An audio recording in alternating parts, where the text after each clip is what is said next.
What's going on, guys? So this deck profile is one that I'm pretty excited about. It is a Memento Deck Profile. This is a deck that just got new support in Infinite Forbidden. It has been a little bit overshadowed, rightfully so, by the Fiendsmith stuff, because the Fiendsmith stuff is just, it's crazy. It's crazy. If you played it, if you played against it, you know that. And ironically, this deck did top while including the Fiendsmith stuff in the NAWCQ, where I just got back from. Unfortunately, I didn't do so great. But anyways, let's go right into the deck profile.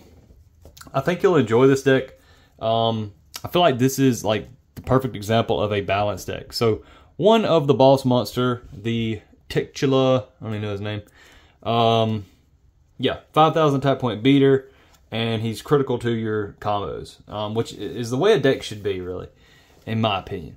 That's another reason I really like this deck, is because it's a very fair, balanced deck that if all decks were created like this, I feel like Yu-Gi-Oh! Would be a little more fun, a little bit more diverse, and you wouldn't have so many people, you know, mad at the format.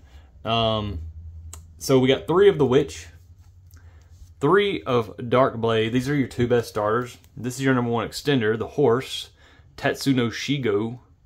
1 of the Trihorn Dragon, 1 Goblin, 1 Mace. So this is like a change of heart. 1 Sleepy. This is basically like a polymerization. 1 Gaddock. This is kind of your recycler of the deck. 3 of the Bowling Party. It can be a starter, extender. It's not necessarily a 1-card starter, but anyway, it's a way to get more monsters on the field and dodged Veiler, things like that. 3 Memento Fusion. This card's crazy, and you don't just have to fuse into Memento cards. So yeah, it's a really good card. And then 1 of the Field Spell, which gets better now because of the new fusion monster, which you'll see shortly. Memento and Cranium Burst. This is what makes this deck so good. It's hard to interact with your opponent because you can't droplet this. You can't imperm this. I mean, you can, you know, turn 3, I guess.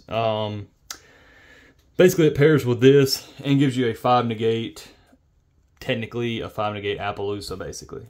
So 3 Pot of Prosperity. So if you notice, this is a 4, 5, 7, 10, 11, 12, 13, 14, 15, 16, 19, 22, and 25 card engine, which is fairly large engine in comparison to some of the other decks out there.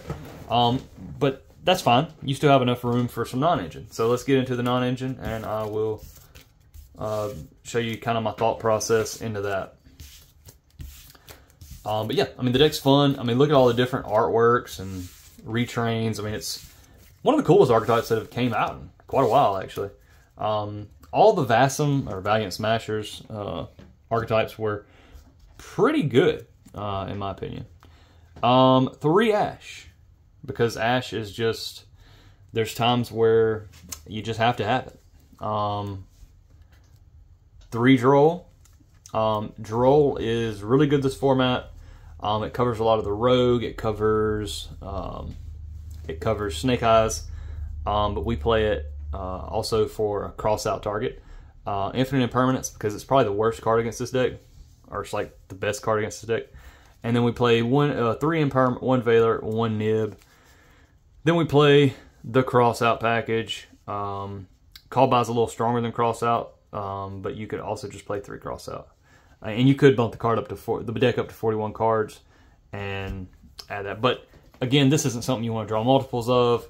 We would love to draw multiples of this, but I feel like this is better than running 4. You could argue to go with like a 2-2-2-2 style hand trap list, just so you have that chance of drawing multiples. Also, your cross-out targets would always be live. But, you know, you're playing 1 Veiler.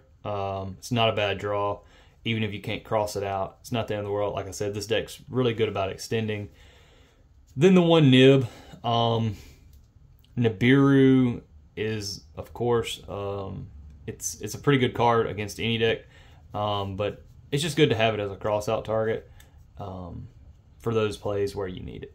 But anyways, let's go into the extra deck.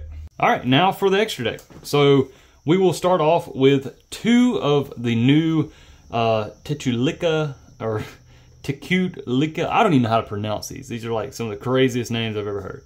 The Creation King, the Fusion Monster. He requires 3 Memento monsters, which is easy to do in this deck because you can typically use, you know, your bodies that you have, and it's just, there's so many bodies all the time. And I'm pretty sure that 1 card fuses from the grave. So now, what this enables is sending cards to the grave. Also, he is a pop. He can pop when he's fusion summoned. You can send 3 Memento cards from your deck and or extra deck to the graveyard. And then he has a quick effect. He has a quick effect where you can target an equal number of Memento monsters you control and cards your opponent controls, destroy them. So there's situations where you can get quite a few pops off this between that and Twin Dragon. Now, 1 Memento Twin Dragon. This is critical to your combo in a lot of lines. Basically, this card adds up to 2 Memento monsters with different names from your deck to your hand. And then, you know, it's, so, I mean, that's kind of crazy. 1 Guardian Chimera, because we can actually make this in this deck. It's one of the good things about this deck. For our links, we'll be playing 1 Herald of the Mirage Light, just to have some sort of negate. 1 Nightmare Phoenix, this is optional. SP, Anima, Cross Sheep, IP Masquerena. Hopefully this card gets banned. To be honest with you, I think this card's a little broken right now. And it may just be due to the format, due to Snake Eyes. But yeah, the card's a little broken.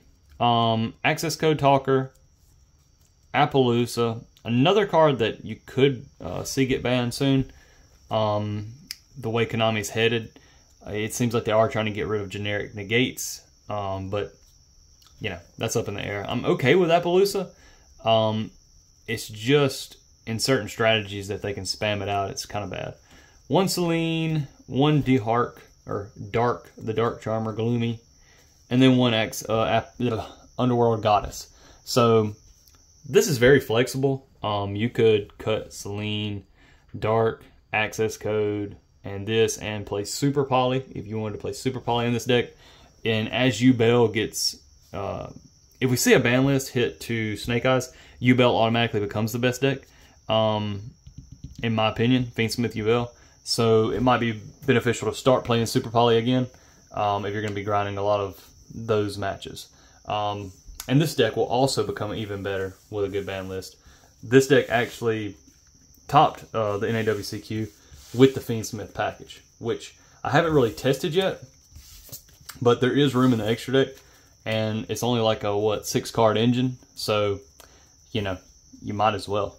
But anyways, thanks for watching the video, guys. Be sure to like and subscribe, and if you want to try a really cool deck out, this is one. I mean, this is a very cool deck, and it's relatively affordable. It's not one of the most expensive decks.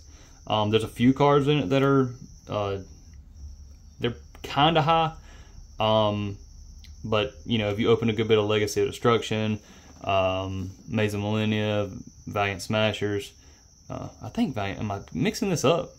Valiant Smashers? Yeah, I'm pretty sure it was Valiant Smashers is when it first hit, and it was total garbage. But then, after some of the other sets came out, it got better. But anyways, guys, we'll see you on the next one, and